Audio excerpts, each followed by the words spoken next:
ready, Carla? Yes. All right, good morning, everyone. This is a June 4th, 2019 work session of the Portland City Council. Today's subject is the Southwest Corridor Light Rail Project. Commissioner Udaley, do you have anything to say before the staff jumps in?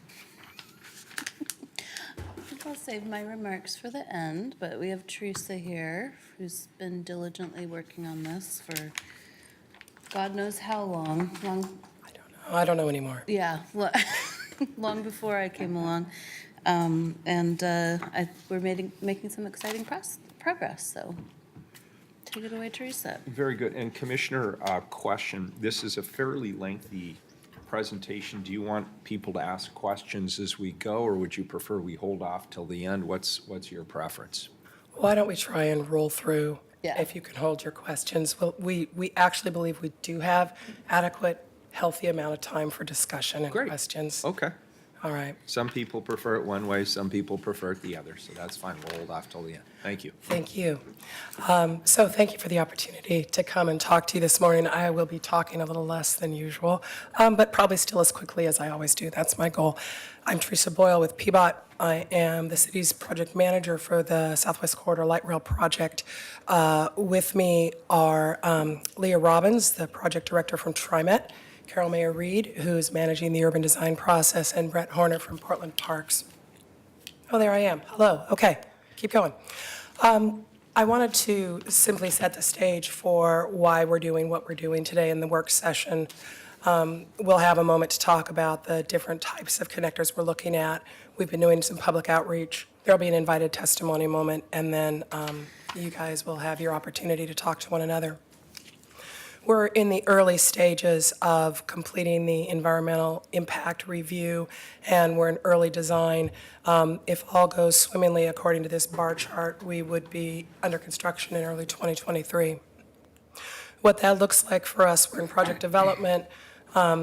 Early 2020 is when we have our request to commit our local match, to make a commitment to provide local match.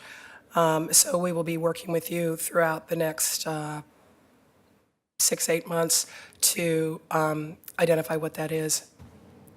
This stage really is intended to help address some of the outstanding questions we had at the draft EIS stage. We are looking for our steering committee to make a number of directive type decisions, and the Markham Hill Connector is one of those. So you adopted the locally preferred alternative in October, and this alignment is the basis for all of our future design. But when you adopted it, we have the famous Exhibit C, which is the thing that really captures the council's intent around some of those work items. And in that exhibit, you requested that you had the opportunity to have some work sessions so that you could discuss together and inform Commissioner Udaley before she votes as a steering committee member. We met in the winter on the Crossroads area. Today we're doing Markham Hill Connector, and we have one more which I think will be in the fall, specific to park and rides. Believe me, that won't be the last time we're talking about this project, but these are the ones that are slated near term. So the purpose of this connector, we know that light rail will be on Barbara Boulevard, which is that red arrow. We know that there'll be a station at Gibbs, which is near the synagogue. It's where the tram flies. And we know that there are 18,000 people per day who work up on that hill. We also know that our light rail alignment is bringing people from Washington County, from Tigard and Tualatin to work in the city. And so this location is an opportunity and an important element to bring people up to the hill and not have them be so reliant on either use of private vehicles or a bus. Putting a physical connector in the parkway is unprecedented for us.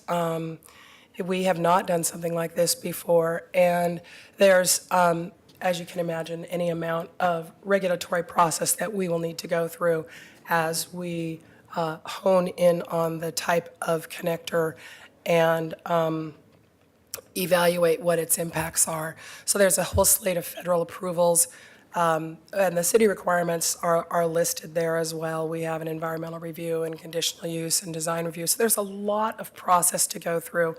What we have been intending to do is to have a process where we can reevaluate the physical type of connector that goes from Barber up to Markham Hill, and the decision to be made near term by the steering committee next week is on the connector type. All right, thank you. I'm going to take this and roll back just a bit to note that the connector is but a part of the broad Southwest Corridor project.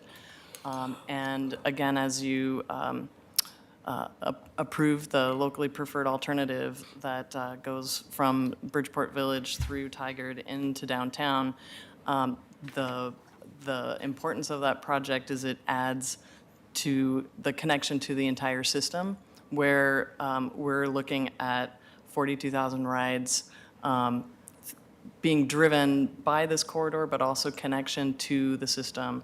And Markham Hill is a big generator of those rides. Also, the trips to jobs in Tigard and Tualatin. So it's important that we get the entire project complete and address the reliability for the future of the corridor to relieve congestion and have reliable trips through the future. To do that, we've taken the locally preferred alternative and re-estimated that. We currently have, based on our project funding plan and our last estimate, we have a gap to address. We're in the process of doing that while we are considering revisions to the scope. We're looking at $358 million to address by this fall, which is an important milestone when we agree as a region on the scope of the project that will be part of the regional funding strategy next year. Once we have the scope and budget in alignment, that becomes the basis of the funding discussions, and I just want to keep that context through this discussion. The connection to Markham Hill, again, it's jobs, it's back and forth between the entire system, and we have 10,000 trips to this station, 5,000 people a day getting to in 2035 projected to use this station. It's an important place to serve well. When you looked at the LPA, this is this is back last summer when we were bringing the LPA to you. We've considered a lot more work at the station. It's a complex area to serve, and many different competing, if not conflicting, uses. So it's important that we, when we took this next step since the LPA, that we brought together a wide variety of people, and that is what this process is bringing to you today through the Green Ribbon Committee and the Technical Working Group. We want to share with you the complex history. We developed a short video that takes us back even further in time. Oh, here we go. I got it. Teresa's got it. I got it. I hope the volume's good.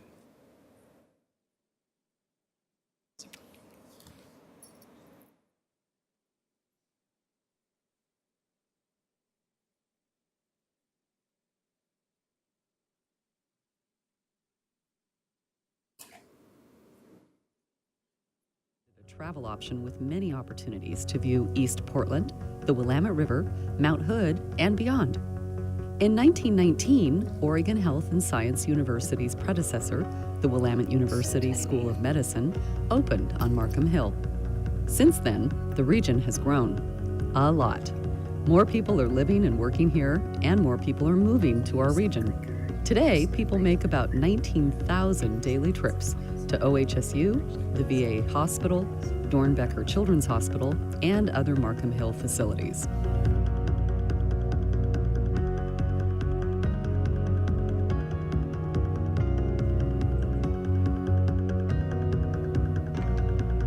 But with limited parking and increasing congestion, there are barriers to making efficient connections to these important health and employment centers. People traveling to jobs and services on Markham Hill can get slowed down by traffic congestion and windy roads. The Portland Aerial Tram connects Markham Hill to South Waterfront, but many more commuters come from other directions that would be a quick and reliable trip on the new Southwest Corridor light rail line. The line will include a station at Barber and Gibbs, a short distance down a steep hill from Terwilliger Parkway and Markham Hill. The light rail project will also include a connection to move people from the station to the hill and could even help people access the parkway. One option could be a series of elevators and pathways. As an OHSU employee, finding parking or planning for a bus transfers adds more time to my commute. A faster connection to OHSU that doesn't require parking will cut my commute time significantly. It's possible to balance the Olmsted's vision for the value of green spaces with improving regional transit and Terwilliger Parkway for all users. With design of the Markham Hill Connector underway, Southwest Corridor partners and community stakeholders are working together to ensure the connector works for people and the park. The project will make roadway and access enhancements, as well as provide mitigation that can improve the park and its natural habitats.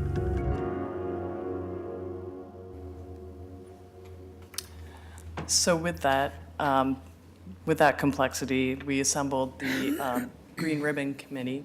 I have the clicker, to address all of those interests. And we're really thankful for the mix of people, architects, historians, folks with expertise and history, and your staff as well, with the history of this area, to have a mix of really good discussion and to balance criteria that were brought forward through the working group. The last meeting of the committee is tomorrow. And they were supported by this technical working group, many of your bureau staff, and of course, folks here today who continued that effort and delivered a lot of detail with Carol's team, which you'll hear from shortly. Along with that was an extensive outreach process, and you'll see the results of that process. That was both online, in person, open houses, and with our community advisory committee as well. So a lot of input has been received on all portions of this process. All right, thank you. I'm Carol Mayer-Reed. I'm a landscape architect and urban designer, and I'm presenting this project on behalf of the ZGF via Mayer-Reed joint venture. And those of us that are specializing in the Markham Hill connection are also working with a larger team of architects and engineers to make sure that a lot of the technical criteria gets addressed, and looking forward to how many different possibilities there are with this array of options we've been looking at. I just wanted to mention that this is such an important connection, as we all know, but remind ourselves that we're selecting a mode at this point. Sometimes we like the alignment and we don't like the mode, or we like the mode and we don't like the alignment. So there's still a lot of choice, and there's a lot of options in the future that we're going to be studying. So we'll be getting back to that to you with more in the future, but it is an in-depth process, and there's many steps to design. And you've probably had these goals shared with staff. It's just a summary of goals and criterias.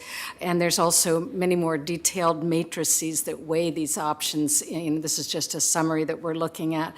But obviously the access is number one: equitable, efficient, convenient, all users. And then there's a number of destinations on the hill that we want to consider: safety, security, hopefully 24/7 access, although that hasn't been totally really decided yet, depending on the mode. The context is an incredibly difficult set of conditions, the historic, the scenic, the recreational resources, as well as the unique character, and then the natural resources themselves and the habitat are all important criteria for us. The operational qualities of the system are also really important. A long-term, we're looking long-term at the solutions to see what can be maintained, what's possible for the future, what's possibly expandable in the future. Obviously, the budget, the schedule, the cost-effective and timeliness of this decision within the Southwest Light Rail Corridor project. And then lastly, the experience that it's a high-quality user experience, that people embrace this, they want to use it, they look forward to it, and inspiring civic pride. This is just a reminder of the vicinity. I know you're all familiar with it, but this is sort of underscores the idea that Barber is actually the edge of a city grid, and then we're extending from that upward to what's a hill town with 18,000 trips a day. OHSU has about 11,000 employees, and the VA has about 3,000. It's a very important connection, as you know. And the special considerations are also important. It's a complex, sensitive site, and we like to say that it takes a surgical approach to get there. So you'll see each mode as we study it will get more definitive in terms of the specifics of how it addresses the site. But in addition to the historic Olmsted Brothers Parkway that we know is very, very important to all citizens of Portland, but the habitat in particular, the Oregon white oak groves, the birds and the terrestrial mammals, all of that has really got to be factored in. We've got a distance of about 1,000 horizontal feet and about 300 vertical feet, depending on the destination. And then looking just briefly into the context and the zoning, everything you're seeing in green there on the screen is Parks property. Right in the middle of the plan, there's a scenic resource that's outlined, and that's a view of Mount St. Helens in the downtown, which is rather restrictive in terms of what can go through there in terms of height. So all of those are just to point to the difficulty with getting through something that goes perpendicular to the north-south direction. And then the Markham Hill destinations, this one was sort of left us scratching our heads in the very beginning, that where is the destination? Where are we trying to get to?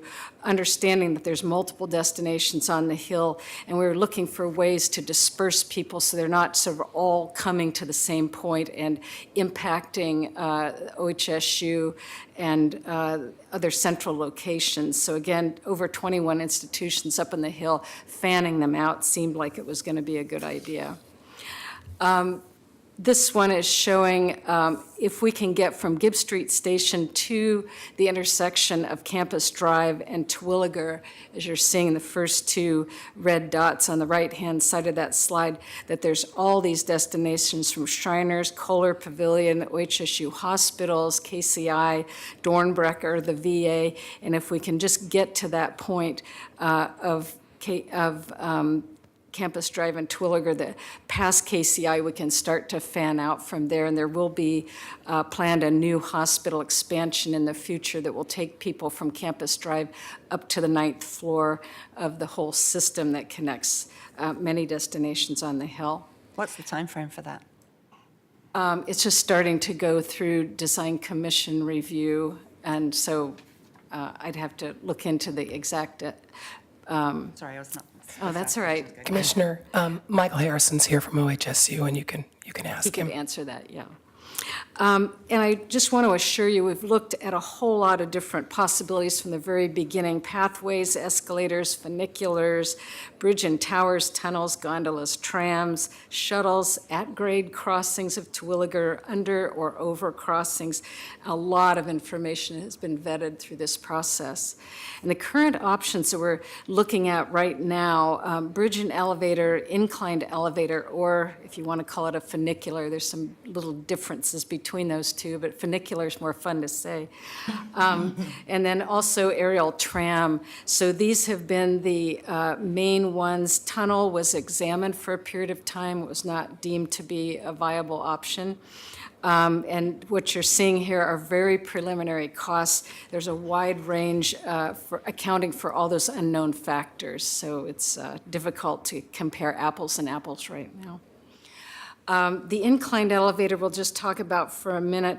There's some real pros to this. It's limits the walking length because you're riding a vehicle up the hill. There's some really interesting new technologies that have efficient boarding. The return trip's pretty quick. You don't have to, if you've ridden any of these before in other places, that they have to like switch and wait for each other as they counterweight on the system. That's not true anymore. These move independently. They're very similar to an elevator, and there's no attendant required. And you're safe and you're weather protected. They're cool and iconic, and so those have been an option that we've been studying for a period of time. That's still had a lot of interest from all the groups that are involved. And then the challenges with that is it's a new technology from what we have in Portland. There's probably anywhere from 20 to 28 feet under Terwilliger to clear to get the vehicles under there. There's ways for it to avoid impacts with wildlife, either through land bridge or under crossings.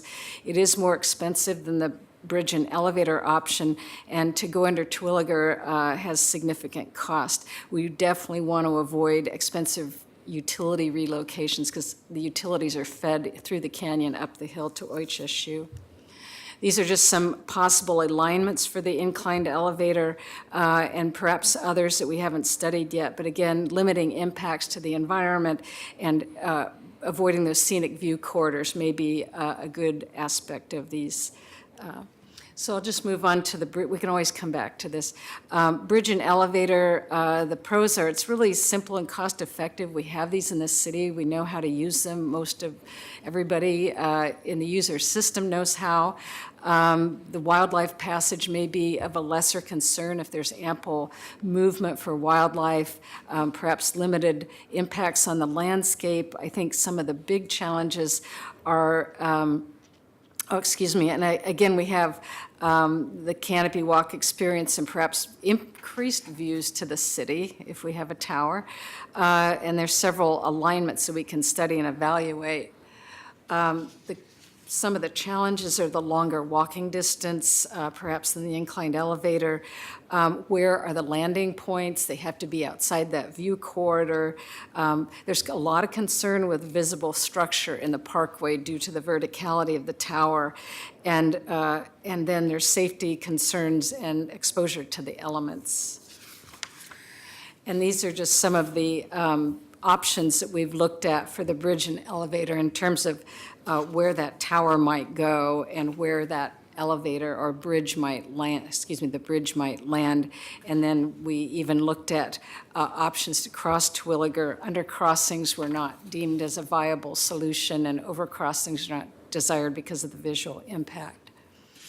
And then with the aerial tram, it's really direct. That you can say that for it, and it's direct to one location on the hill when we're looking at many destinations on the hill and avoiding overtaxing the corridor system that's already set up within OHSU. We have to think about dispersal versus a single point of access. It does help maintain use and perhaps identity of the Terwilliger Parkway. It has good views from within the cab. It's a fun experience, and it's weather protection. And actually, we already in the city know how to run a tram, so it's not a foreign kind of mode to explore. Some of the challenges are that it's expensive, and the capital and the operations and maintenance costs are something we need to consider. We'd like to avoid a user fee, but given the model that we have, there is one attached to that, and it has limited hours of operation. It's possible that the tower and the cable will have further challenges, and we're right now looking into the kinds of structures that will be required to lift the cabs up and over the existing trees that are there now, and probably a 200-foot tower on Twilliger Boulevard and one 140-foot tower at the top of the hill. And the construction impacts really need to be figured in as well. It's significant. The tunnel and elevator was one that we looked at for a period of time. Again, you can see maybe the direct advantage to one destination, but we're not going to build multiple tunnels and elevators. And so deciding where that goes is pretty difficult. We did find a lot of challenges with this. Not only is it expensive for the capital and the operations and maintenance, but the construction risk due to unknown factors are really significant. Utilities, just the geology of the hill itself, safe, and also found that it did not feel safe and comfortable for a number of users. And there's that long walking distance from that single point if that isn't your final destination, along with construction impacts. So we, as Leah said, did a lot of public involvement process. We had in-person open houses. We also had online open houses. We've had testimony at our Green Ribbon Committee, our steering committee, and our Citizens Advisory Committee. And this is just to show you one aspect of that online open house where we had 291 respondents.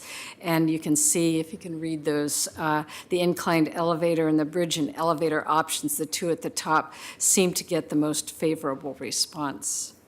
And then we did take this to the TriMet's Committee on Accessible Transportation and went through all the modes with them, had really interesting discussions with them, and that the safety, connections, and accessibility were pointing toward the bridge and elevator or the inclined elevator as their top two modes. Also recognizing that there are a lot of other kinds of services for people that have a lot of disability challenges.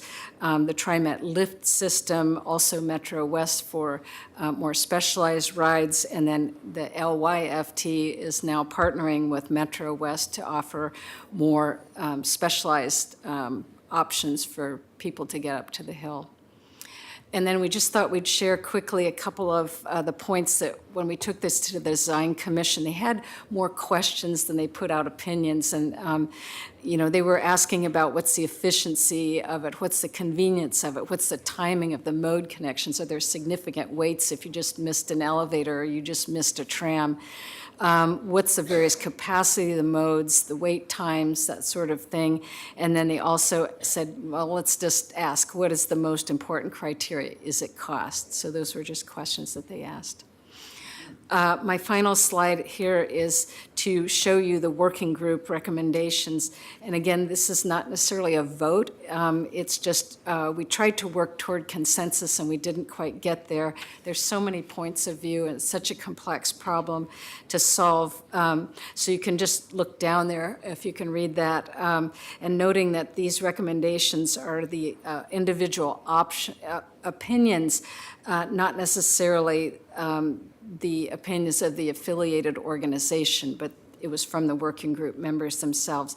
And two were not able to follow through at the final meeting, so we haven't confirmed their recommendation. But this is what we're taking to the Green Ribbon Committee tomorrow. So with that, I'll turn it over to Brent. Good morning, Brett Horner with Portland Parks. Thank you. The connector will be part of Parks Managed Land, so as a project partner, we have a particular stake in this, as this resource is a cornerstone of the 1903 Olmsted Brothers Plan that created our award-winning park system. Portland Parks has been included as an integral part of the project's development thanks to early and close coordination with Metro, TriMet, and PBOT. We appreciate all of that.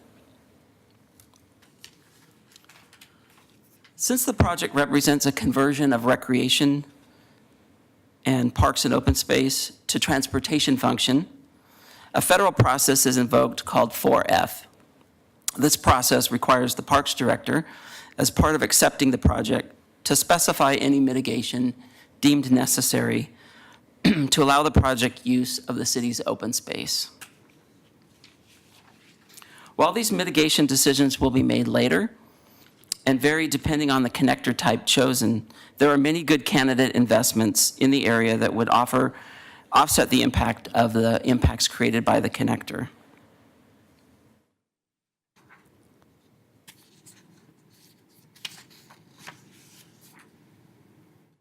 Trying to get our slides in order here.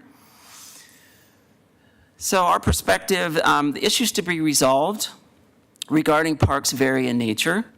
There are wildlife crossing and habitat issues. The connector will traverse a known West Side Wildlife Corridor, which extends from Forest Park down into the Tryon Creek area. As Carol mentioned, there are very sensitive trees, the white oaks, that are very important to our habitat in this area that need to be protected. Restoration will have to happen after the project is built. Carol mentioned the views that need to be preserved. And then there are the historic and cultural resources to the parkway that need to be honored and safeguarded.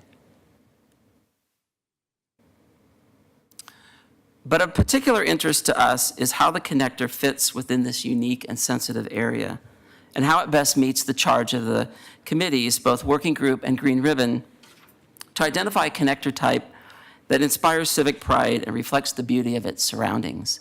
You may recall when we were looking at the options for the Telecom Bridge, it was described as a process that was created so that it was a bridge that we could all be proud of, and we see this connector as no less important. We have a similar bridge with elevator example just a short distance from here at the Hooley Bridge, which crosses I-5.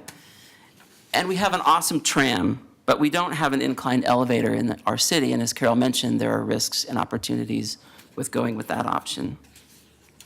Most of the examples of these inclined elevators, more commonly known as funiculars, are from the late 19th and early 20th centuries, at about the time period when Terwilliger Parkway was created. However, these inclined elevators today are not the slow, noisy, and poorly accessible connectors of yesteryear, however much charm they may have. They have advanced in technology, design, and operation within the last 20 years. Sleeker, quieter, fully accessible, and more attractive. Although we're not deciding today, let's keep all of this in mind when deciding between the three remaining options. Thank you.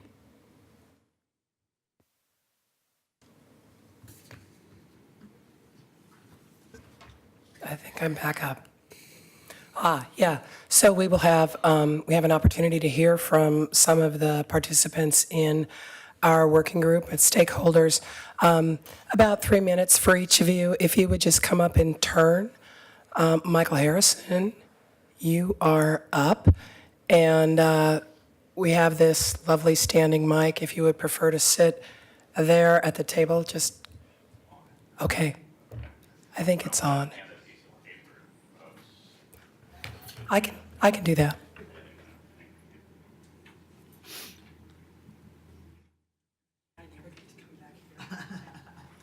It's not that special. Yeah, it's not that special. Hi, my name's Michael Harrison. I work up at OHSU, and I was on the working I don't group. think the mic is on. Yeah, Sure. thank you, Teresa. How's that? That's better. Okay. Thanks. So I'm Michael Harrison. I work at OHSU, and I was working on the working group process, which really enjoyed working with the staff and with the neighbors on the project.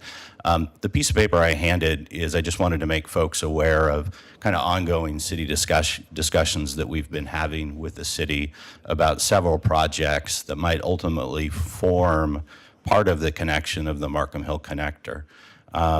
If you look at the purple dashed line on the map I provided, we're proposing, we sort of started this before the Markham Hill Connector discussion got underway in earnest. We recognized a need to provide an ADA accessible connection from the current bus stop at the corner of Terwilliger and Campus Drive up into our campus, because currently there's a sidewalk, but the grades aren't ADA. So we have a proposal to create a path. Obviously, it's park-owned land, it's city-owned land, so for us to do that, it would need to be something the city was comfortable with. And then we also have recently expanded, we're constructing an expansion of the KCI clinic, and that would include an extension of the ADA path in front. And then that would, should we expand our hospital services up on the hill, that too would then have an ADA path that would extend to it. And then there would be publicly accessible elevators inside to get up to the common 9th floor. And what you see in yellow and blue on the map sort of shows this common 9th floor that the Markham Hill plan calls for. It's a way of being able to access all the buildings or most of the buildings throughout our campus in an accessible way. So I just wanted to mention that we have these projects ongoing, and should the connector type that gets chosen connect into that intersection, OHSU would be building, owning, and maintaining the uphill infrastructure from Terwilliger. Again, a lot of this is on city-owned land, so it would certainly require the city to be comfortable with it. As far as the Markham Hill connector itself, let's see, we entered this process assuming that a Markham Hill connection up to the VA, Shriners Hospital, and OHSU would encourage more people to use transit, walk, and bike, and we remain convinced that that's the case. Specifically, this process has underscored the important role a connector would play in keeping transit riders from having to travel past Markham Hill to downtown to walk to a bus and come back up the hill in traffic. The connector would also be an attractive option for those who are biking or walking to Markham Hill, including those who want to use the parkway. After exploring a multitude of ideas, OHSU has concluded that an elevator tower and bridge connector from Barber to Terwilliger we feel makes the most sense. We arrived at this conclusion based primarily on how similarly the various options performed in trip time, and that the connector trip is just a part of the total transit trip from the Barber Transit Center, from Gateway, from Lentz, or from Tigard, wherever anybody would enter the light rail system. It's also important to note that Markham Hill is a big place. It's about 1,500 feet from the VA to the Shriners, with employees, students, and patients spread throughout. As such, there is no perfect landing point for the connector. So for most everyone, there will always remain a pedestrian or bus portion of the trip. It's still very much an improvement, though, from connecting by bus in downtown. I do want to specifically note that we don't have anything against an inclined elevator, but it has several unanswered questions and greater costs. So if council supports that option, we hope that both it and the tower and bridge option would be included in the federal review process in case the inclined elevator proves not to be viable. Thanks so much. Thank you. Anton Vetterlein, Friends of Terwilliger, and speaking for Homestead is next. This is Good morning. problematic here.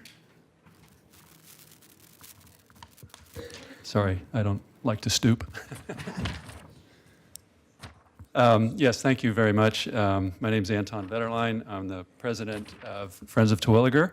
And Ed Fisher, who's the president or chair of Homestead Neighborhood Association, has had an accident and can't be here. And he did review my testimony and said he concurs with this.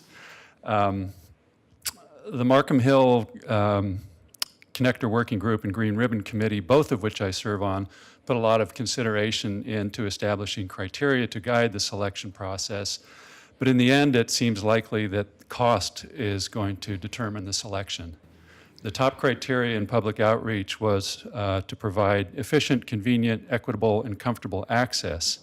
Yet the two connector options currently in play will only deliver users to Terwilliger Boulevard, which is only 1/3 of the way up the hill between Barber and the main floor, the 9th floor of OHSU. This is justified as giving users more options for where they want to go, but it seems like a convenient excuse to avoid connecting with the 9th floor, which obviously is more complicated. People going to the VA hospital will get there easiest by catching the number 8 bus on Terwilliger after they get off the connector and adding another wait and transfer to their already long journey. Where is the convenience or equity in that? Friends of Terwilliger and the Homestead Neighborhood Association want a robust connector that can compensate for the constrained parking and vehicular access to OHSU and the VA Medical Center. This is the best opportunity in many generations to achieve that goal, but it seems that politics dictates that the cheapest and most minimal connector is going to get built. Other than the connector users, the biggest casualty of this is Terwilliger Parkway itself. It's a public park for all to enjoy and has an important history, but it seems that TriMet and politicians and OHSU see it as free land to build on that will keep the cost of the Southwest Light Rail project down. It brings to mind the blunders that engineers and politicians have made in the past when building freeways and dams in scenic locations. Can we ever forgive those who decided to dam Hetch Hetchy Canyon in Yosemite National Park or to run a freeway through Frederick Law Olmsted's Emerald Necklace in Boston? It may seem like a small sacrifice according to the zeitgeist of the time. Let's see. Oh yeah, but we really need to ask the hard questions when we're giving up nature and history, because they're really hard to replace once they're gone. It's especially disheartening to us that the leadership of Portland Parks and Recreation, who we have partnered with for a long time, have not been more forceful advocates for protecting the parkway that we have volunteered so much of our time to protect and restore.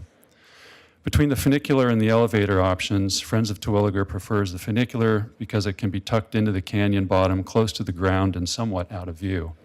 The elevator and bridge option will be a visual blight on Terwilliger, not just where it crosses, but will be visible for a quarter mile in either direction up and down the roadway and pathway, especially with bright lights at night. As you noticed, all the representatives from the various community interests do prefer the inclined elevator funicular option. On the question of whether to land the connector on the east or west side of Terwilliger, we were given two bad choices, one of which creates conflicts at the roadway, the other creates further impacts to the parkway by going under. So it's regrettable that we have gotten to the point of having to pick between either. Thank you. Thank you. Jim Gardner's last, from South Portland Neighborhood Association.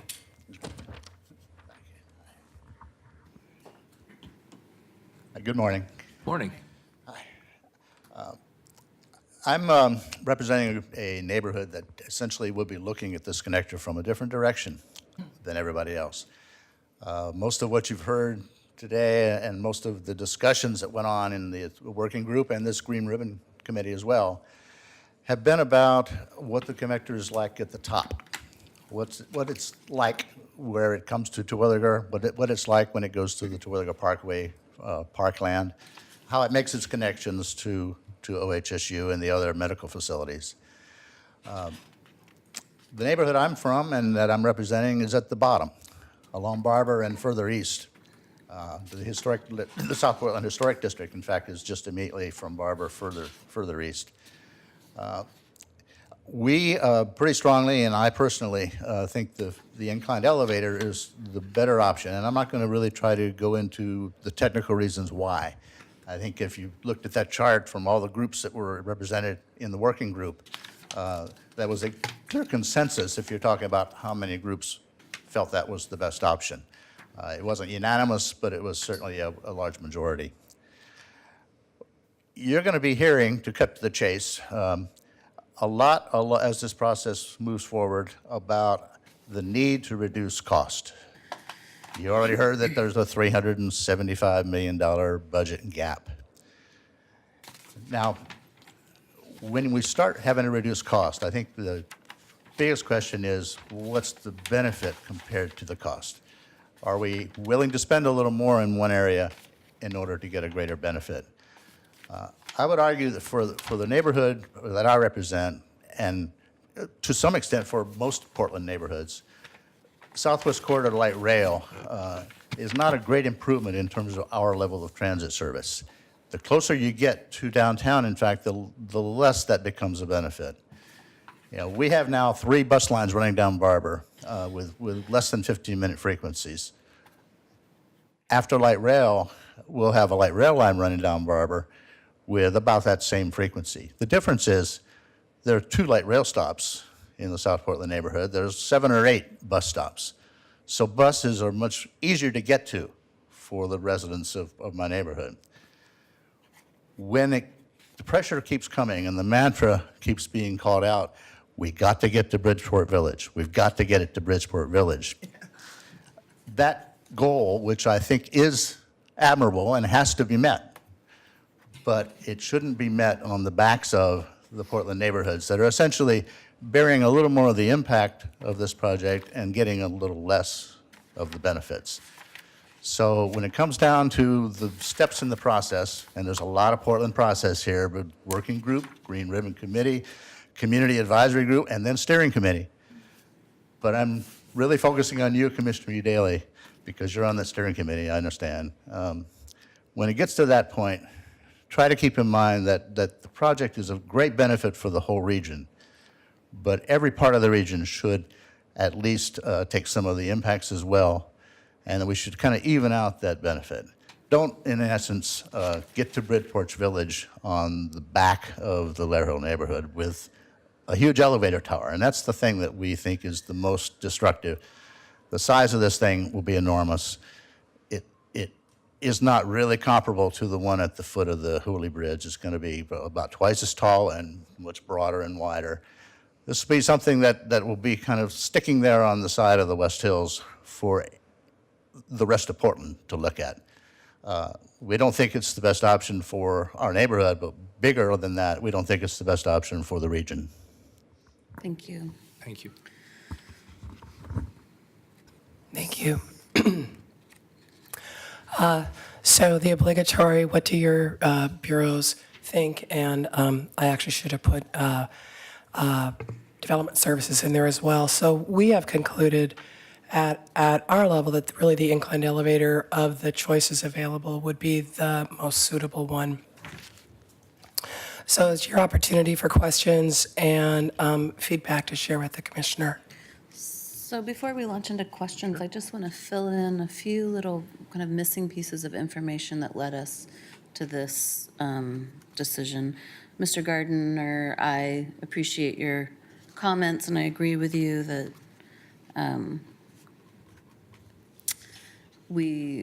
how did you phrase it? We shouldn't be building this project on the backs of Southwest Portland to benefit the whole region. Unfortunately, Portland is often the biggest beneficiary of these regional projects, so there is balancing to do.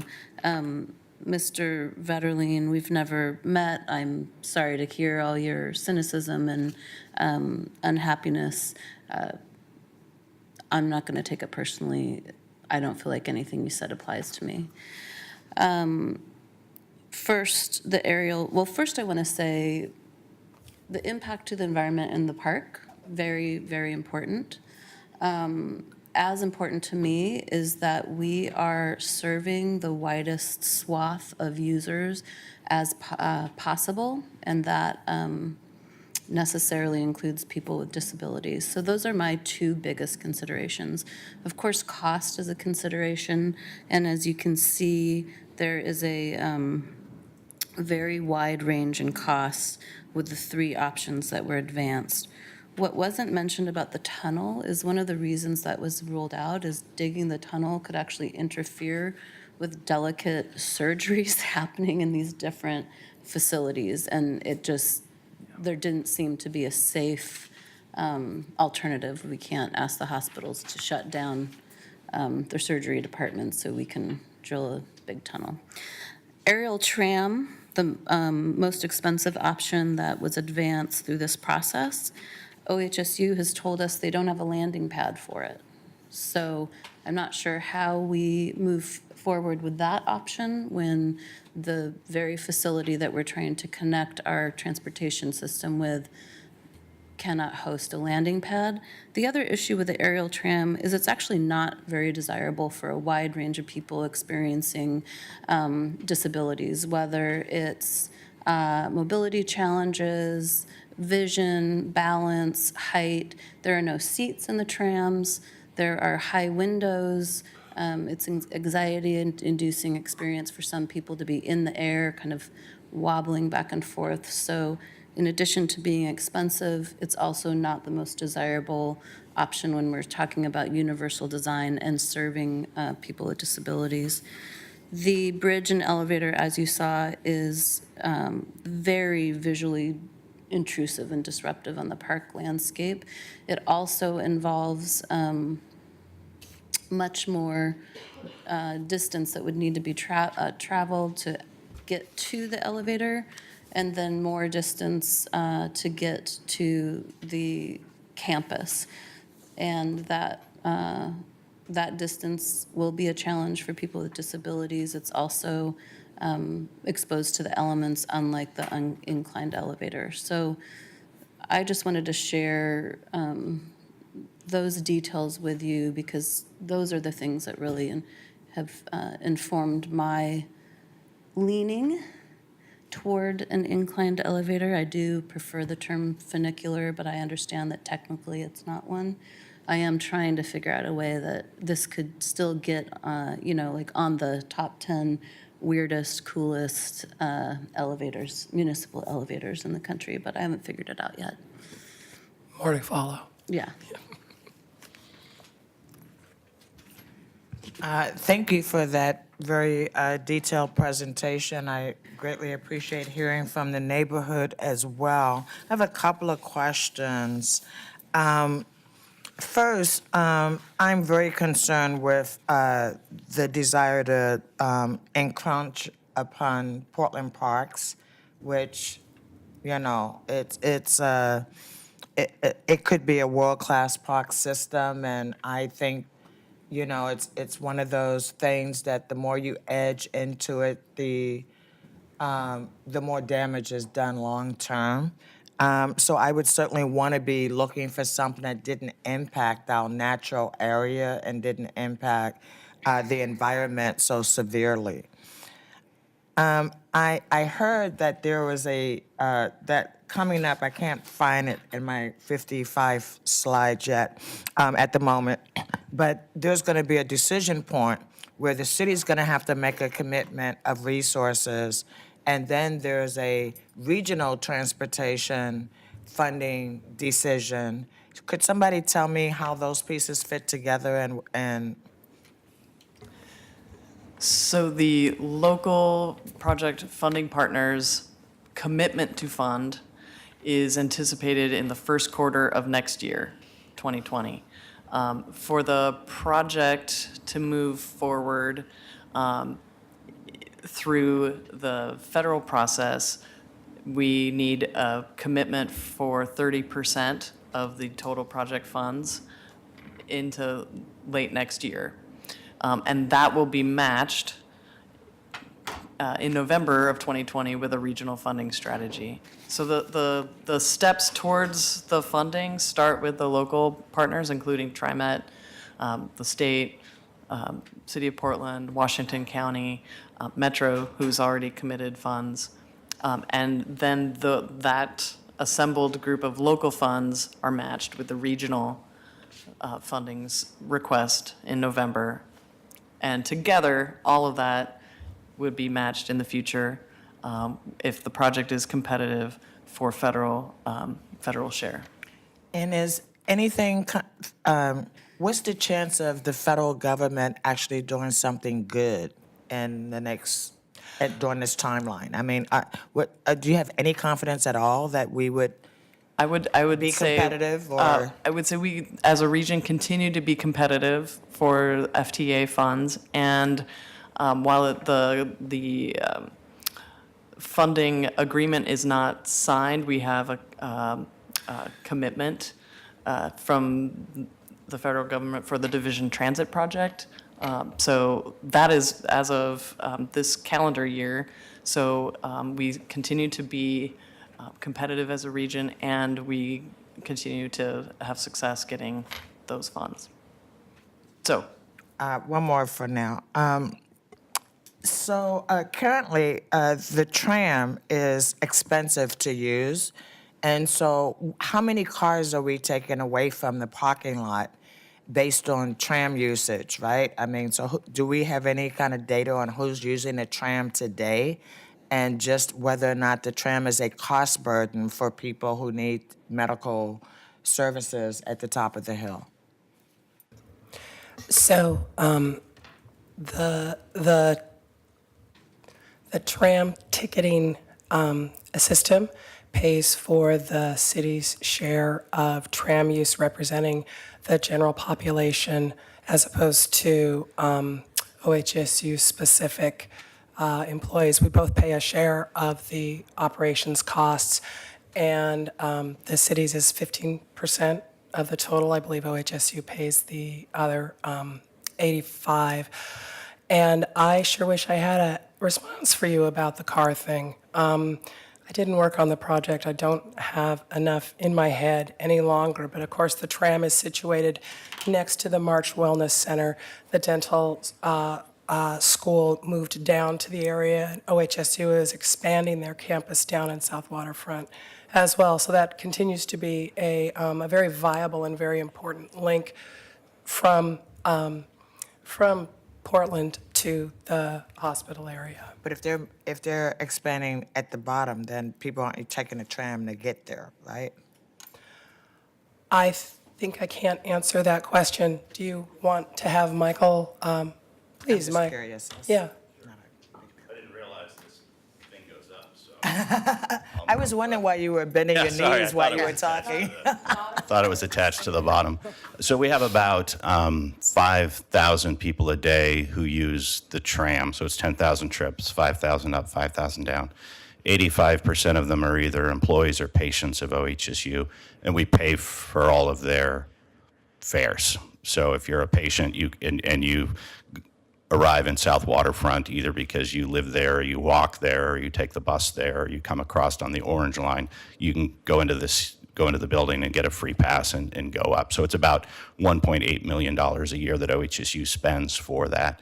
So if you assume that the 5,000 people a day would be parking, and if you assumed, and I'm just throwing out rough numbers, that say 4,000 of them are employees and 1,000 of them are patients, it would be a considerable amount of parking spots that you wouldn't have to build. Obviously, the world's more complicated than that. There's a whole lot of ways to get by transit and bike, et cetera, but it's definitely part of our strategy to get as many people as possible not to be driving up to the hill. Thank you, that's all. Thank you for your presentation. Could you take the PowerPoint down so that the folks at home can see you lovely people? Actually, Michael, could you come back? Because my first question is for you. When Ms. Mayor Reed got an award from the Design Commission for the new KCI building, there was some question about whether there would be a connection up to the 9th floor in that building from Campus Drive. Could you clarify, please? Well, sure. So the KCI expansion isn't that tall. It doesn't go up to the common 9th floor. So it would be the next building over if the hospital expansion's approved and There's something wrong with the presentation. We have a black screen. So we're not back to live feed, so we just have a blank screen. Right. I thought I heard a request to turn it off. Well, I thought usually it goes back to, I should turn the PowerPoint off. We look but much better this way, actually. The people at home would like to see the discussion. Oh, so I just turned it back on. Yeah. Yes, please. We also have to make sure that it's accessible to people, so let's. Yeah, because the captions aren't Thank on you. at this The point. captions are working. I just Should I sit checked back that. down? I It's a- had it's a black more screen. power here than I thought. That's really rare. Could I, while you're up, could I ask a follow-up question? finished yet. Oh, I'm sorry, Commissioner Fritz. did you want me to wait until it was up? Need to wait, yeah. Unless it's a bend your personal knees question, now. Mayor.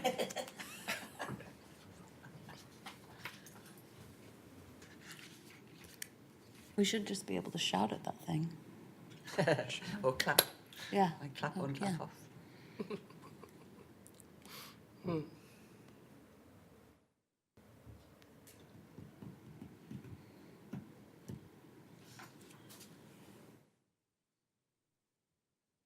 I thought you could just escape or something and then it would, you know.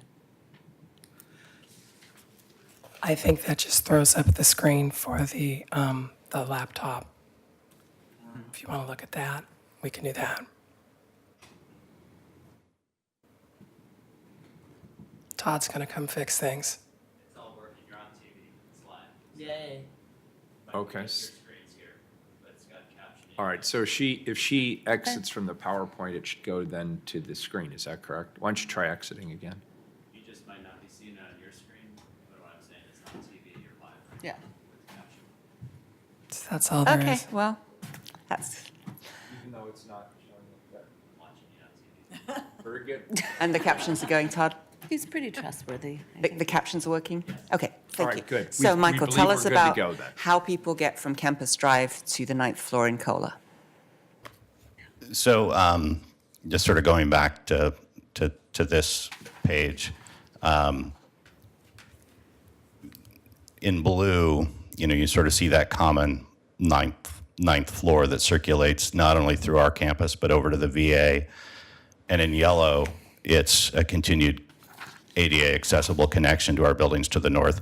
The only reason I made some yellow and some blue is once you get across the street, we don't call it the 9th floor anymore. So maybe I should have just made it all blue. But we have, sort of consistent with the Markham Hill plan that was adopted by the city, there's this notion that once you arrive up at the 9th floor, you should really be able to navigate our entire campus in an accessible manner.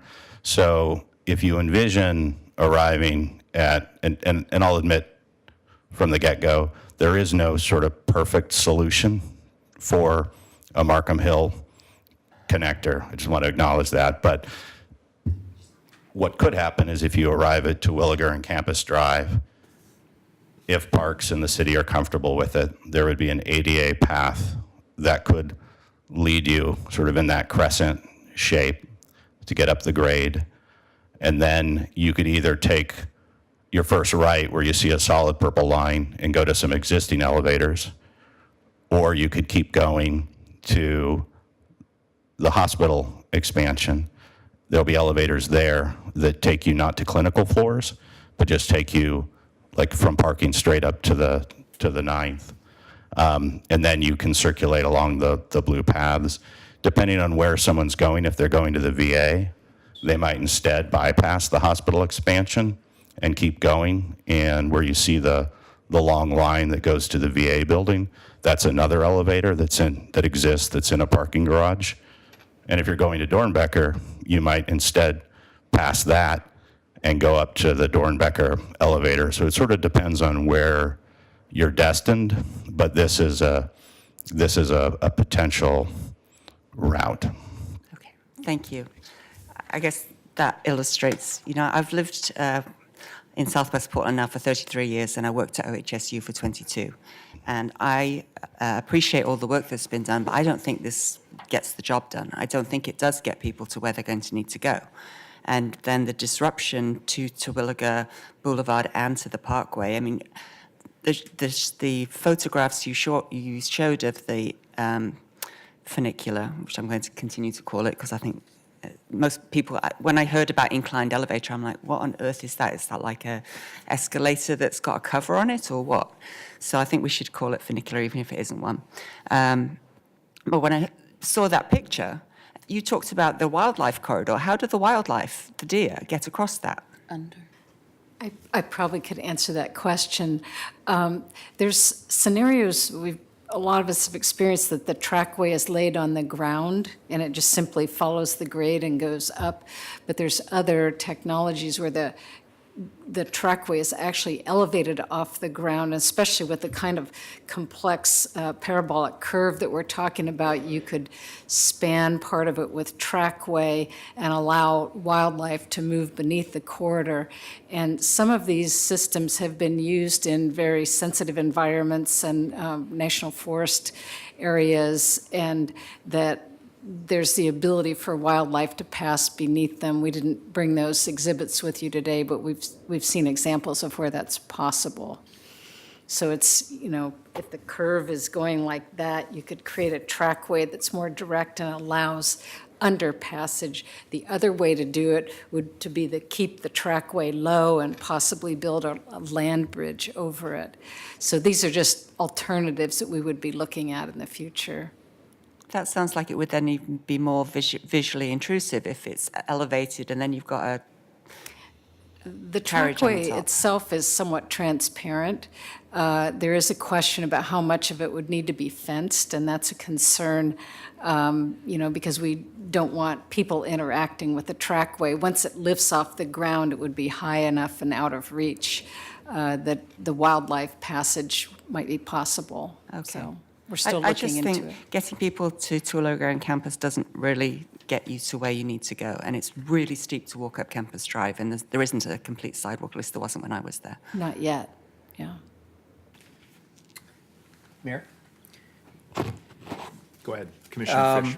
So we don't have everything on our screen again. But by the way, Mayor, I would strongly urge that when we do work sessions, we have someone, a clerk, who is stationed to help us manage. I mean, these are public forums the same way our Wednesday council meetings are. It doesn't make sense to me why we don't have someone here managing that. It's a complicated process. No disagreement. I'll bring that up with the auditor.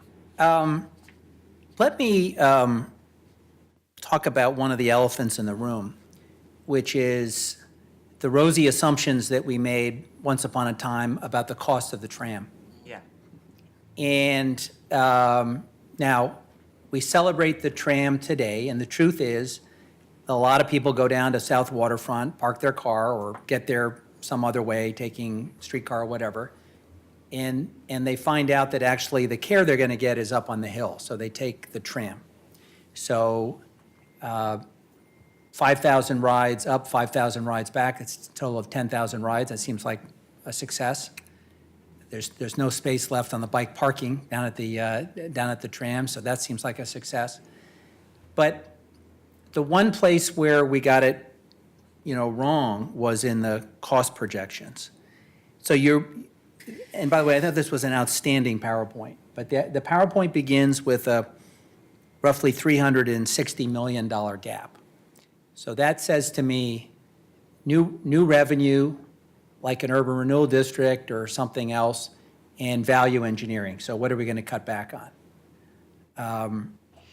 We've had eloquent testimony from one of the neighborhoods affected that we shouldn't do the value engineering close in because some of the larger benefits of the system actually don't accrue to close in neighborhoods, and we should not be looking to go cheap in terms of this station.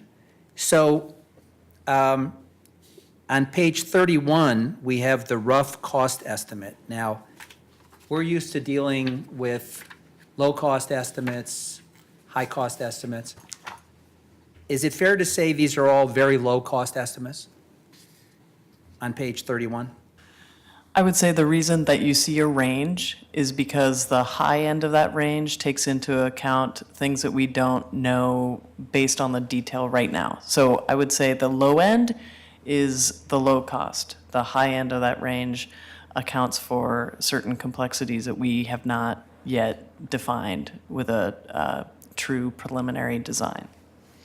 Okay, but my point is, until we really start designing this thing and getting into some of the challenges that you face, we're really flying blind. And so I think, isn't it fair to say at this point that these could be woefully conservative? And it could turn out that even the preferred option, the funicular, costs substantially more than $45 million? It is possible. It is possible. But we also, with our overall project estimate, we do account for contingencies based on this level of design. So while I'm not here to say that I would sign a contract for $45 million tomorrow, we do factor in escalation and contingencies. So, and yet $45 million is not the baseline cost estimate that we're carrying for Markham Hill at this time. Okay, well, I think our job is to be Absolutely. is to bring a healthy dose of skepticism to this at this point, and I view these as low-confidence numbers that could grow substantially and add to the gap, which is a substantial gap that we don't have a plan to fill at this point. Michael Harrison, could I ask you a question? And if you don't feel competent to answer this, then we can ask one of the other panelists. But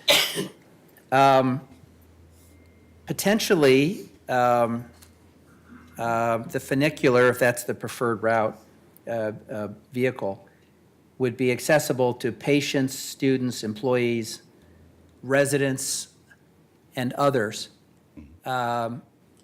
Based on your just general sense about who uses what, do you have a sense about the split as between patients, students, employees, residents, and others? Who might be using the station? We'll definitely agree it needs to be accessible and available to everyone without a doubt. At OHSU, we have maybe one parking spot per 3 employees on the Hill. We provide parking to every patient who can and wants to drive to the Hill. There are certainly patients who don't have cars or access to cars or want to get there another way. So there's sort of a long way of saying oftentimes people choose to drive to a hospital, choose to drive to an appointment, much more so than people who choose to drive to work or who are able to drive to work. So even though it needs to be built to accommodate everyone, we believe that many more of our employees will take it as a percentage of the total number of users than students and patients. Yeah, that's my sense too, that you're going to see more employees and students using it and less so patients. One of the things that I've learned as a patient at OHSU is your catchment area is very broad. I'm not sure people fully appreciate how far people come for treatment at OHSU, but they come from well outside the urban growth boundary for care and for regular treatment. And these are people driving. I mean, one of the challenges in the parking and generally in South Waterfront is it doesn't accommodate some of the bigger vehicles. And I've noticed we have a lot of pickup trucks and other vehicles that have difficulty navigating the space. But anyway, I've met a lot of people from well outside of the Portland region, so they're not going to be using this. So primarily, we're expecting students and employees. And is that one of the reasons that you'd like to see this be a 24/7 option? Or do you want to see this be a 24/7 option? I don't know that there's been enough study yet about the impacts, particularly in the park, of having it be 24/7. Certainly we do have a whole lot of dedicated employees who are working throughout the night. So in an ideal world, a 24-hour facility would be best, but it obviously needs to be balanced against other concerns. We haven't really dug down into that level of detail. I think there were some concerns that I heard about potential wildlife impacts of keeping lights on all night in the parkway, but I don't know how conclusive that's been. So, Okay, thank you. Commissioner Daly, did you have questions? Well, I was just going to mention, I've spent a lot more time on that hill in the last 20 years than I ever imagined I would as the former partner of a OHSU employee and the parent of a child who uses a wheelchair and has been treated at Dornbecker and Shriners for the last 18 years. So I can definitely speak to the needs of both staff and patients. It is really challenging to get off the hill if you work swing or graveyard. So I see that driving a need. I don't know 24/7 because Max and buses don't run 24/7, but at least service that aligned with our transit schedule, so people could get down off the hill and catch the MAX or catch a bus, or maybe they're grabbing their bike and riding home. That's a big hill to ride up, as I'm sure you know. And then, as far as patients go, I can say, one of you listed an array of options for people with disabilities to get up the hill, but I can tell you that they're just grossly inadequate. Some of them are expensive, some of them are unreliable. TriMet lift service, for instance, you have to have a considerable buffer on both your pickup and pick up at home and return home, and not a lot of people have lives like that. So we really do need more accessible options. It's stressful to drive up there, especially if you're already really stressed out with a sick kid or family member. And the tram is fun. I mean, we take the tram with my son for fun, but if there were other options for people to get up on the hill, I think they'd take them. This accessible path through the park that would lead you to the interior ADA accessible connection would be vital to this project. And I want to say we're also concerned with cost. The cheapest would be the elevator and bridge. I don't think there would be a cost to ride the elevator. And the most expensive would probably be the tram. There would likely be some cost with the inclined elevator. I'm not sure if OHSU would be covering the cost for employees and patients as they do with a tram, since it's not connecting one facility with another. I haven't been able to delve in on that, so. I have just a couple of basic questions. First of all, getting back to the cost scenario again, if there turns out to be a difference, and I happen to agree with Commissioner Fish, I think we should talk about these and assume that these are very low confidence, rough estimates. But if it turns out that there is a significant diversion from the estimates, even when we tighten them up, who eats the difference? And how does that difference get made up? If, let's say we decide it's $37 million, that's the final approval, and it turns out it's 45, who eats the difference? And how is it made up?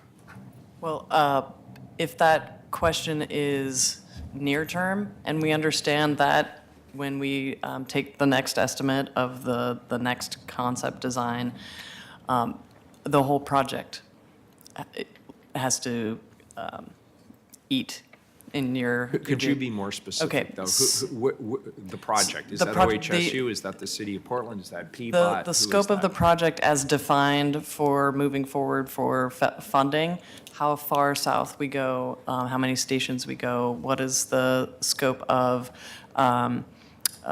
mitigations and property impacts. All those things are balanced right now, or working to become in balance, aligning the scope and funding. Now, once we agree on what that scope is, if a cost increase is determined later, then we, as I was mentioning earlier, we carry contingency in this project, and the contingency over time is drawn down.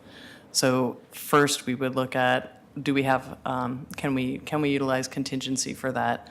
And if not, as we have seen on other projects, we do look to our funding partners to ensure that we can deliver the project that we identified when we make those commitments. Okay, so this is my first feedback opportunity then. My feedback to the commissioner in charge would be to be extremely circumspect about estimates, cost estimates, because we really don't have fallback resources. And so I think it's very, very important that as we get much closer to the actual procurement process, and I understand we're a long ways from that process, but I would tend to favor a procurement process that locks in the cost estimate and puts the risk on those doing the work. And there are certain procurement processes that would give us that option, and I would be willing to pay a little bit more to lock in that certainty. So that's my first piece of feedback. The second question is, where up front are we assuming that the overall funding from the project comes from? And how much of this is presumed in the 2020 regional transportation bond? Is this contingent upon that passing? Absolutely. Absolutely Absolutely. contingent, as with the rest of Right. the corridor project. So this is not seen as a separate one-off. So let me make sure I answer everything you asked. The funding, the local funding partners that make up that request, we're looking at the City of Portland, Washington County, TriMet, Metro, the state. Those partners are a down payment essentially on the request for the regional funding strategy. And at this time, we're looking at $850 million of a request for that regional request. That together with the local commitments would be the match for federal funding. Okay, thank you. And Michael, could I get you to pop up one more time? I know you're the guy getting your exercise this morning. Sure. At least I can stand up straight now. This is So you much said about better. 85% of the current traffic on the tram are employees and patients. Can you further break that down between employees and patients? What percentage are employees? I'll have to OHSU? get back to you. I apologize. I've never seen that. I'd like to see that Sure. information, because Sure. that might also help guide some of my advice to the commissioner in charge.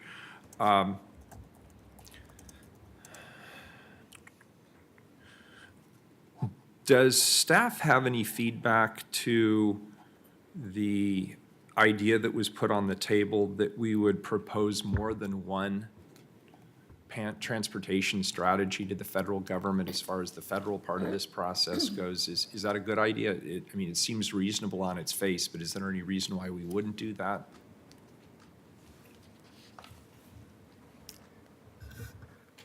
This staff person believes that it would be ideal to have identified a type and either as a stretch goal or a fallback position, depending on how you wanted to do it.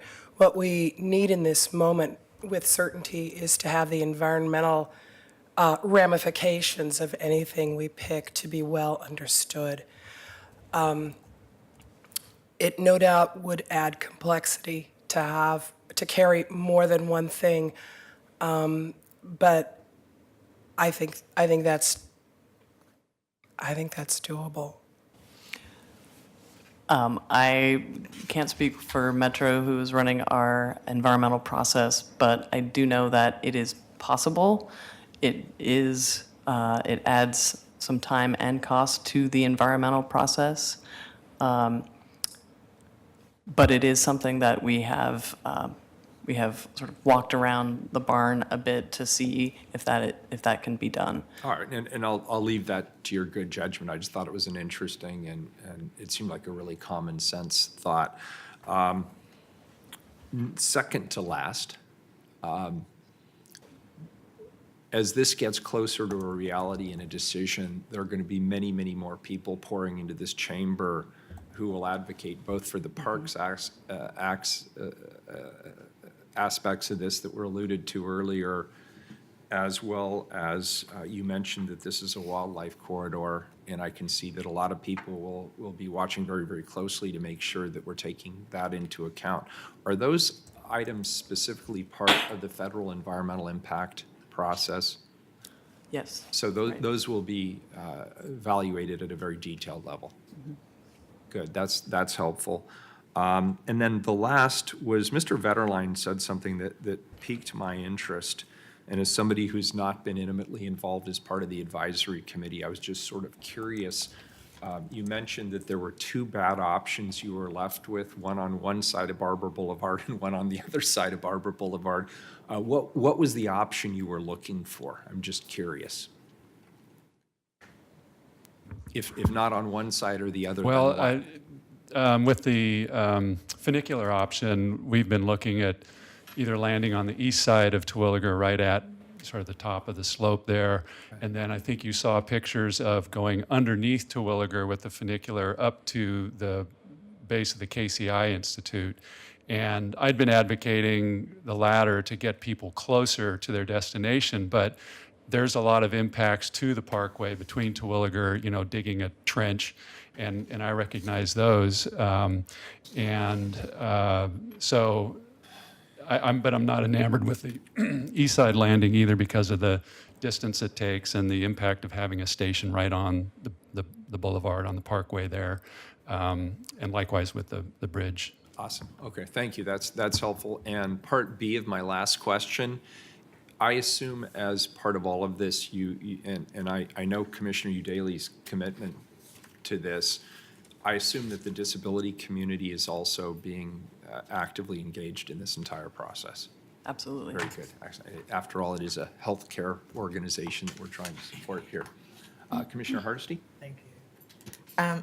I just had one more question, which relates to the,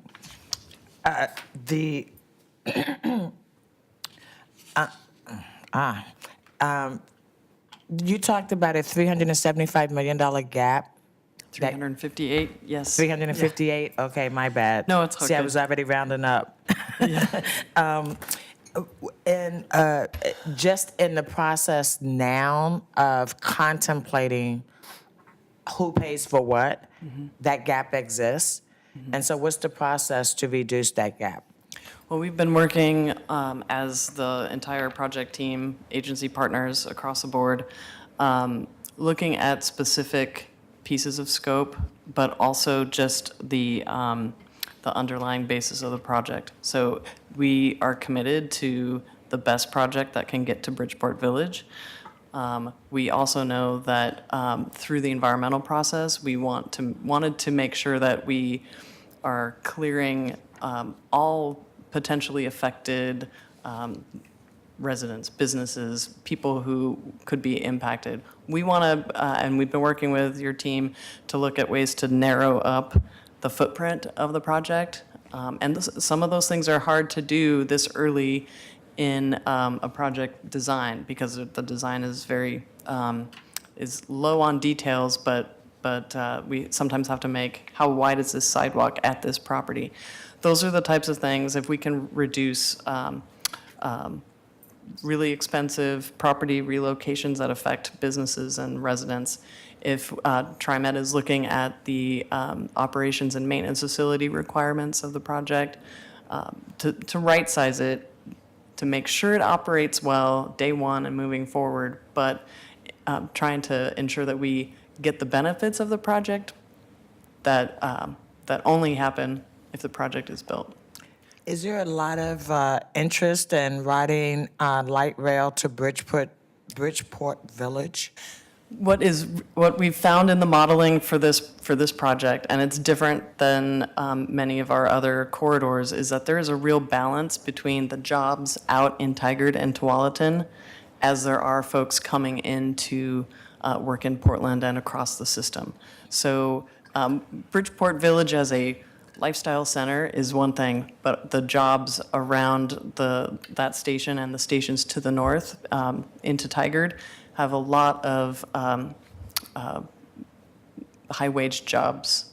So our modeling shows that you have a very attractive line if you build a very large park and ride in the vicinity of Bridgeport. There's already some. So we're going to subsidize people driving to get to the light rail again? Park and rides are going to be a future work session. We will have a very robust conversation about that. One of the things that Leah gave you an answer about the gap. One of the things that the steering committee will be doing into the fall is identifying what's called the minimal operating segment. In other words, how short is it to fit the amount of money that we have? And it's a very painful conversation and process, as you can imagine. In the end, we need to balance the money that we can provide with a project that actually brings enough people to use it. So that is to come. Thank you. One last question, which is, I notice your committees are made up of, let me say, folks with a personal interest in seeing the conclusion of this process.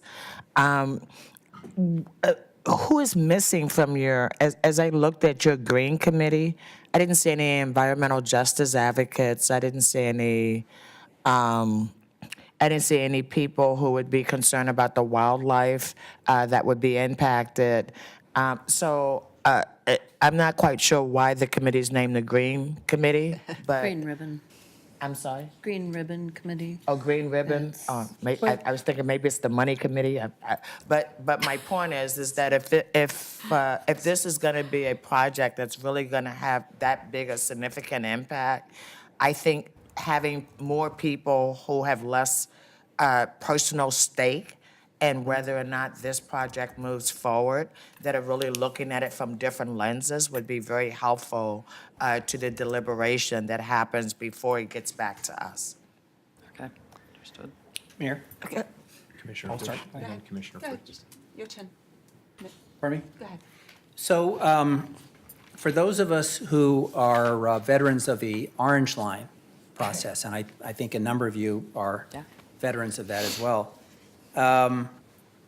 at a comparable time in the planning process for the Orange Line, do you recall what the gap was? It was 158 million. On a project that had a total estimate of, 1.4, 1.5 billion, 7 miles of project. Right. okay. So was that gap identified before the council stepped in to explore things like local improvement district, TIF resources and other, or was that already factored in? I think they were concurrent. I wish I remembered very specifically, but I think we're trying to work with the budget issues while we were trying to work with what resources could the city bring in terms of overall funding. In the end, what happened with that project is that the federal share that we had hoped for at that point, 60%, didn't come through. And so we ended up downsizing the project and eliminating pieces of it. We went to like a surface park and ride at Tacoma, the Gideon Overcrossing Bridge. We did a number of, we bought fewer vehicles, light rail trains, to deal with the reality that we had. Okay, good. So I believe they were, Lee and I, we think they were concurrent. Okay, thank you. So do your cost estimates include the cost of mitigation to parks? It, right now, in that 2018 estimate, it has a placeholder for mitigation. What we're doing right now is actually, through September, we should be identifying what the real mitigation is and then pricing that specifically. So there's a placeholder numbers in on- the estimate. On page 31, they do or do not include any parks mitigation? I believe these numbers do not include that. The project total estimate has a placeholder for mitigation. So I think that's really important because obviously there's vastly different mitigation going to be required for a funicular versus a tram. Is it envisioned that there would be a non-parks use permit that would be ongoing payments if the project takes up park space? I don't know whether we would use a non-park use permit or some other mechanism, some sort of agreement, depending on whether there's easements or land bought. It may be a difference. But a non-park use permit will allow an outside entity to do work on parks managed area. So it's likely there will be a non-park use permit. But there would be some ongoing payments to parks as well? There definitely could be as part of that. So that's, again, something that needs to be factored in. And just as a reminder, when the tram was at the Planning Commission, the estimate was $9 million. By the time it got to council, it was $15 million. By the time it got finished, it was $57 million. And so this estimate for the tram of between 50 and 85 million, that was, 13 years ago that we finished the first tram? So I'm just, again, I'm sharing my colleagues' concern that these are low estimates. I thought of another question regards with the funicular being elevated or potentially being elevated. How then would it be made earthquake resistant? I wouldn't be qualified to answer that question, but that's got to be factored into the design. We have some need to look at how all of these footings would occur for anything, whether it's the bridge, the tower, the elevator, any of it. And so I'm assuming it would need to meet, today's standards for earthquake. codes. Yeah, Well, that, seismic. I think, is of concern because you'd probably have, I mean, as far as I know, you have to drill down to bedrock, which through Terwilliger. It may not be Yeah. as deep as you think, and that's one of the problems with tunnels and that sort of thing. Okay, so that's something else that needs to be Yeah, factored and in. avoidance of existing utilities. Yeah. Yeah. How many passengers could the inclined elevator accommodate at one time? I think it was a 40-person cab. So for our intents and purposes, the cab sizes are variable. You can choose your cab sizes. Our understanding, and of course, the larger the cabs, the larger the overall width. Right now, we've been using a 40-person capacity cab assumption, having 2 cabs, because that is the same as what we think the elevator and bridge option would do, is 2 40-person cabs. And how long does that take to get from Barber to Terwilliger? Just a couple of minutes. They're pretty quick. Okay. And then just a clarification on process, because we are only having this work session because we changed Exhibit C so that we got a work session on this. The council doesn't get to make this decision, right? The way this decision goes is Commissioner Udaley provides her vote as a steering committee member on Monday. And the steering committee makes the decision. Yes. So then what happens if they decide on, say, the funicular, and it comes back to council because, as you pointed out, there's going to be a Type 3 environmental review. There's the code that allows certain things in open space and not others. What happens if it comes to council and we say, no, you can't, it cannot be approved because there's no way to condition it to approved? Who wins? Does the project get to condemn? That's the second elephant in the room. I think that lends itself to having more than one option evaluated, so we wouldn't have to go through another environmental process. And I don't know. We would be having to deal with the cards as they come at that point. Well, that has been do you have a? I just Maybe want she has a better answer. Well, I don't know if it's better, but one way that that I look at this, and that I think is what was really important about the committee structure and the working group, is that whichever options come forward, and if you're considering 2, both of those need to be mitigable. Like, we don't have the mitigation designed right now. We don't have the concepts designed far enough. But whichever one comes through that process, and I think that's what the Green Ribbon Committee really is needs to balance, has to be able to get through that process when we come back to Type 3 permits. And that's why all those different criteria is under consideration are being weighed together. Yes. So something you said, Commissioner Fritz, got me thinking. So the decision about whether or not to move forward is going to be made by another body, and then you're going to come back and ask us for money because some other body said we should do this? Is that the way this works? Well, it's a regional partnership. It is a regional partnership. We also have influence on what they get to do on their end. I mean, it's been a But what I've lengthy. heard from the neighbors is that there's a limit to what we're being asked to choose between, right? And so some other group is gonna decide between, and I'll badly quote the gentleman who spoke, right, between 2 bad choices. I mean, that's not how I would characterize it, but. But I mean, but you're gonna come back to us in the first quarter of next year and say, we want you to agree that you're gonna give us X number of millions of dollars, right? As our portion of what's decided. Is that accurate? Yes. And you're gonna make, I'm sorry, Commissioner Udaley, you're gonna vote on this next month? Monday. On the type, And you're voting on what specifically on Monday? the type of connector to move forward for future evaluation. Just the Between specific piece of it. a tram, a bridge and elevator, or a funicular. Thank you.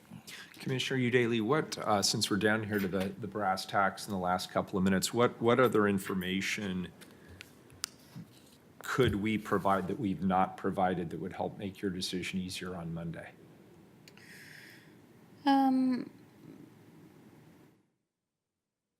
mean, I can't think, I certainly want to hear what you all think. I'm particularly interested in hearing from the Parks Commissioner.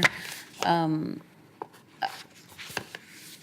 am very concerned with impact to the environment and to wildlife, but what we haven't really talked about is the impact of not increasing our public transit system as we see continued growth in our city and in the region, and a dire need to decrease people's reliance on single occupancy vehicles. So while this may not be the ideal solution, I would argue that the impact of not greatly expanding our public transit system will far outweigh potential impact to the park and the local environment and the wildlife. So I would just ask that you take that into consideration.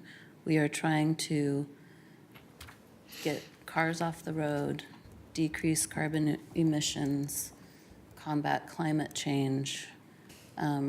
You know, personally, and Teresa may not appreciate me saying this, I'd rather invest $3 billion in building workforce housing right where we need it than moving 12 or 13,000 people from Southwest from Washington County into Portland, and 12 to 13,000 people from Portland into Southwest. Unfortunately, that's not the conversation we're having, and we can't force people to live near where they work, and some people just prefer a different lifestyle than what we can offer in the city. So, I mean, I can think of many solutions that would be preferable, but I refuse to characterize this as choosing between two bad options. We have to deal with the kind of circumstances that we have been handed and come up with the best solution to serve the most people and ultimately get the most people off the road.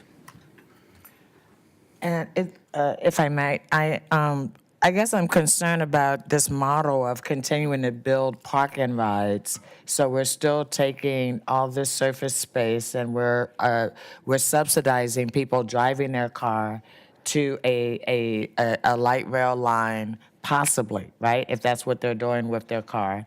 I don't think that if you weigh the pros and cons, that if in fact people are driving so that they can park conveniently and for free, I might add, so that we can transport them. I'm not sure that we're doing much to mitigate the climate disaster that we're headed towards. So I share your concerns, and I have asserted them many times at these meetings. This particular portion of the project does not involve a park and ride. That's a conversation that we're going to come back to.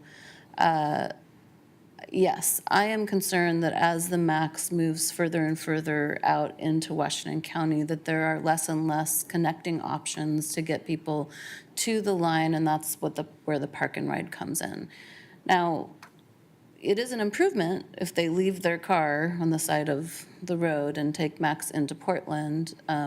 It's not ideal. What I've been told is that people in the suburbs have different values and priorities and lifestyles, and I have asked them to let me know how that works out for them 10 years from now, because climate change doesn't recognize jurisdictional boundaries. So there's lots of work to do. We can't accomplish it all in this one project, but I agree the park and ride question is an important one, and that's why we're going to have a work session on it. And I know you guys are all real excited about that. So Mayor, This work session is designed to get some feedback to the commissioner in charge on the Markham Hill Connector. I just want to offer a couple of observations. The first is the council has, through its participation in this planning process and through other means, has signaled that they are supportive of the Southwest Corridor Light Rail project. I've been down this road before with the Orange Line. There are big questions about design and how we pay for it and environmental impact and everything else, which is consistent with a project of this size and scope. And we're taking some baby steps in terms of moving this thing forward. But I want to be clear as far as this commissioner goes. I think the council participation in this project is clearly signaled our support. It feels eerily similar to how we did the Orange Line, and we face similar challenges in terms of having to close a gap and do some value engineering and make a contribution from the city and protect our interests. So that's number one. Number two, I found the chart that was prepared, the Exhibit B, that looked at pros and cons of a number of the options very helpful. It is the current view of Portland Parks and Rec that the funicular has the most advantages. That is subject to an environmental review process where we are likely to learn a number of things which could change our thinking on this particular option. So let's be clear, we're not putting the cart before the horse here. There is an orderly process. Commissioner Hardesty, I thought, made an important observation about who was on the various committees. When I look at the Green Ribbon Committee, though, I see some real heavy hitters that are deeply committed to Terwilliger Boulevard and have a long history, and that includes Zary Santner and Chad Orloff, Anton, who's here, who, frankly, I found your comments unnecessarily negative, but I appreciate you being here and being candid, as you always are, on these things. It's helpful to hear your perspective, and we value greatly the relationship with the Friends of Terwilliger at Parks, obviously. So when I look at the Green Ribbon Committee, I see a number of people who I expect will ask tough questions about the impact on Terwilliger and how we're going forward. So I'll be interested in hearing the feedback on that. But at this point, with a lot of reservations, the funicular is our preferred option. And just like Commissioner Fritz pointed out that in a type 3 process, the council could come to a different conclusion. Parks could come to a different conclusion based on the findings of the Green Ribbon Committee and subsequent work done through an environmental review. So these are necessarily provisional judgments. And we do them understanding that there are things we don't know and that they will be informed by things we learn later. And so with that caveat, that is the advice that we would have for the commissioner in charge. Thank you, Commissioner. Commissioner Hardesty. Thank you. I just want to say that I am in no way sold that this is the best option, the best choice at this time. I am a skeptic, as always, and I don't want you to walk away assuming that we're all on board with this project and we just think it's the best thing that's going to happen for the city of Portland, right? I still need to be sold that this is the right investment at the right time, and the beneficiaries are going to be significant as compared to a very narrow portion of the city of Portland. And so I just needed to make sure that I put that on the table. And I have a great deal of respect and trust in Commissioner Udaley to really be asking the hard questions, especially about who benefits and who doesn't. every step of the way in this process because we've had these big projects before that have had very small beneficiaries. And we say this is a success for the city of Portland. And quite frankly, I put the tram into that category. We call it a success for Portland, and I think I call it a success for the Hill. But I don't call it a success for the city of Portland. And so I greatly appreciate continuing to have these conversations, continuing to have the dialogue, and quite frankly, continuing to be very straightforward about who benefits and who doesn't, and how we make sure that, again, the most Portlanders possible benefit from this opportunity. Because we're not going to have a lot of opportunities for these big kind of transit projects, too much more in the future. And we haven't done it right yet, so I think we're hoping that Southwest will be the model of what's really beneficial, right? Every single one that we've done, there've been winners and losers, and normally the losers are low-income people, communities of color, are the ones that get the least benefit from these improvements. So prove it to me. Thank you. Well, Commissioner, thank you for your comments.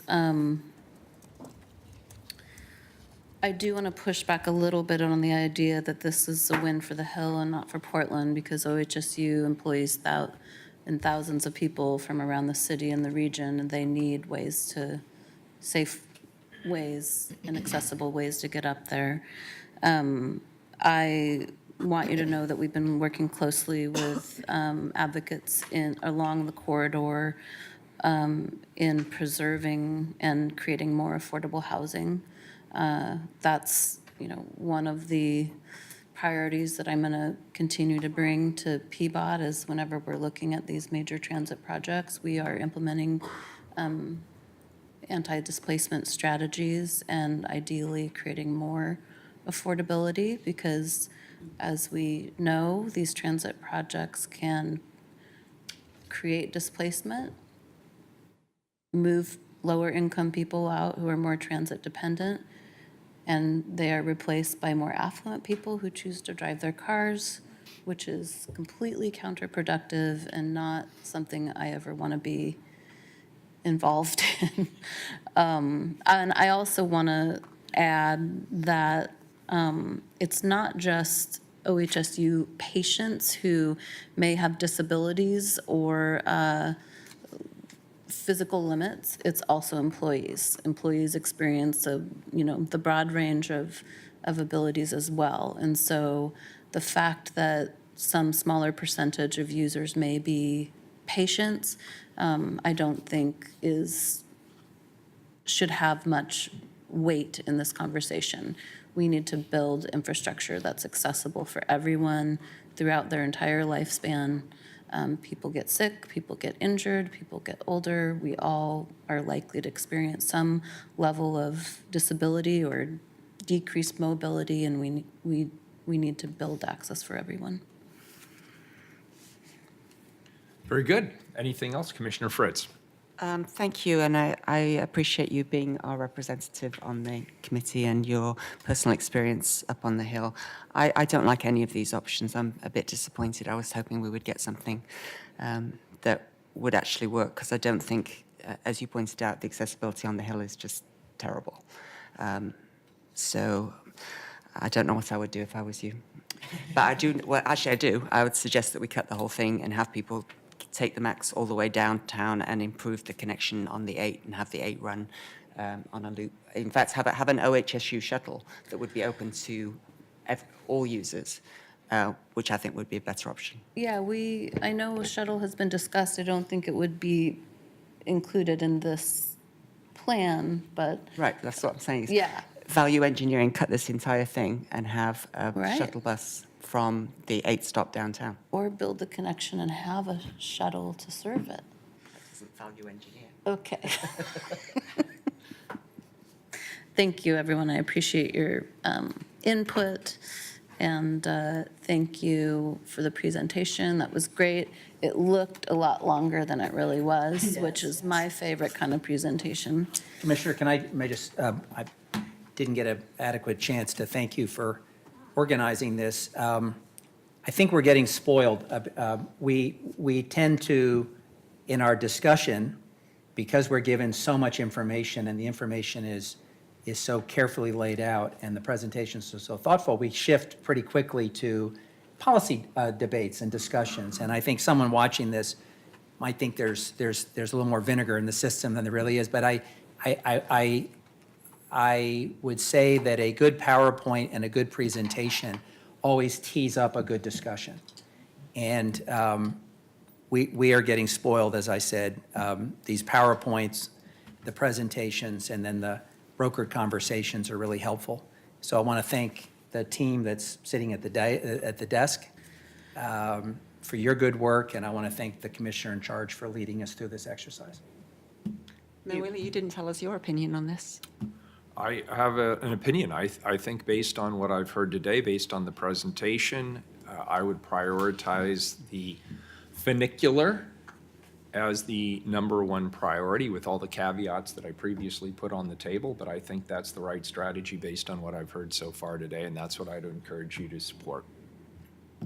Thank you, Mayor. Very good. Anything else? Thank you, everybody. Great Thank you so much. conversation. We are adjourned. Hey, Michael, can I grab you for a second?